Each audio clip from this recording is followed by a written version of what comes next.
Hello friend, आपण मानक मो चैनल को स्वागत। आसंतु शुणिबा गोटे प्रार्थना। तुमे असीम अनंत निराकार, तुमे महोदधि मह पार बार। जेड़े छोट जल कणाटिए, करे पाद तले कोटि नमस्कार। तुम स्वार्थ रे केबे मुहे बिदीन, एथि अणुछि बसी मु राति दिन। पाप कलुषित एही संसार, जिए आसे खाली हुए नार खार।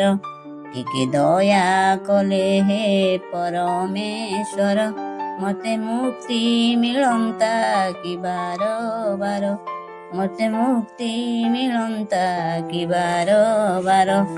जदि प्रार्थनाटी आपण मानक भल लगी थाए, वीडियोटी की लाइक करंतु एवं चैनल को सब्सक्राइब करंतु।